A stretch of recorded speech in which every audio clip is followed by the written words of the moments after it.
bukannya dapat laki-laki yang kayak bapaknya, dia malah jadi kayak bapaknya. Terus aku bilang, wow, bagus sekali ya penilaian kamu ya.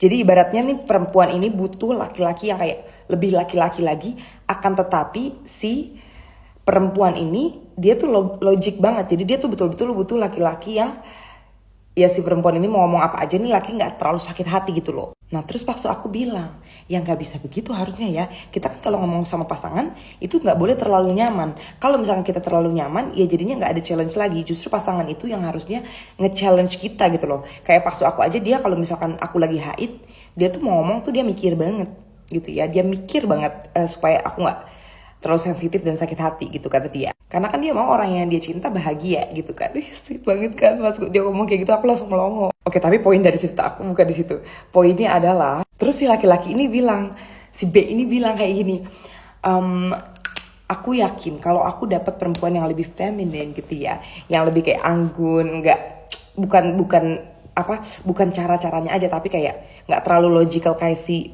ceweknya dia yang saat ini, pasti dia bakal jadi ya benar-benar laki-laki gitu ya. Terus kamu tahu nggak waktu aku ngomong apa?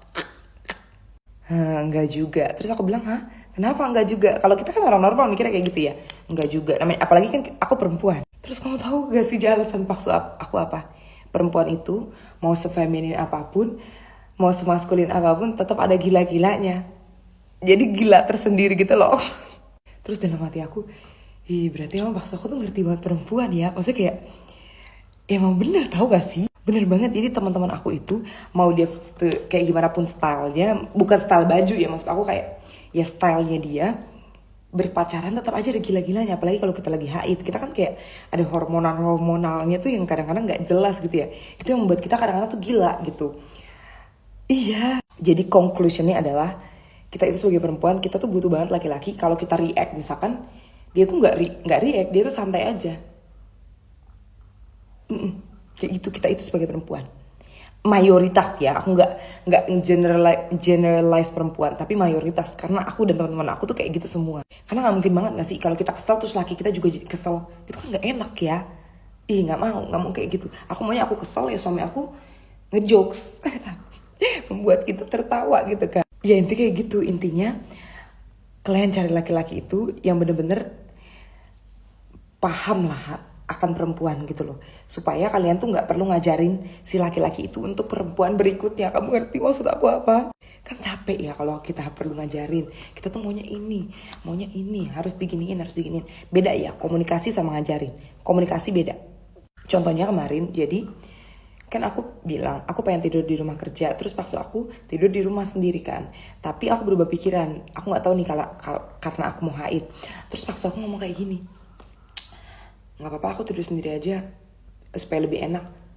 Terus kan aku kepikiran dong, supaya lebih enak maksudnya jadi kamu lebih suka tidur sendiri. Terus besokannya aku masih pikiran, tiba-tiba haid aku keluar kan. Udah berarti kemarin aku cuma sensitif, tapi tetap aku komunikasikan. Aku bilang, aku kemarin terganggu banget loh kamu ngomong kayak gitu. Terus pas aku ngomong kayak gini, ya emang bener, tapi sambil ngejokes gitu ya, sambil peluk aku.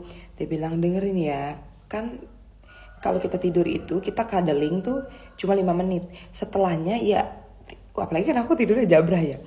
Terus aku bilang, iya juga sih ya, kayaknya lebih pules gitu loh kalau tidur sendiri. Terus habis itu kita bilang, kayaknya kita harus punya tempat tidur tuh yang kayak sebesar ruangan ini gitu ya. Kamu ngerti maksudnya kayak, jadi tuh gak berujung berantem gitu loh kalau komunikasi. Tapi kalau misalkan kitanya juga gak bisa komunikasi, terus sama laki-laki yang juga gak bisa membuat kita tenang, kacau banget. Pokoknya inget, kita sebagai perempuan juga kita harus belajar komunikasi, karena kita kan gak jelas ya, hormonal kita gak jelas. Dan laki-laki juga kalau cari laki-laki yang harus bisa mengerti gitu loh, dan bisa ngejokes, bisa menenangkan kita. Kalau nggak bekerja. Kalau nggak kita stres, karena laki-laki itu kan kalau marah itu susah ditenanginnya, nggak kayak perempuan, beda gitu loh. Kalau perempuan kan kayak ya udahlah gitu ya. Laki-laki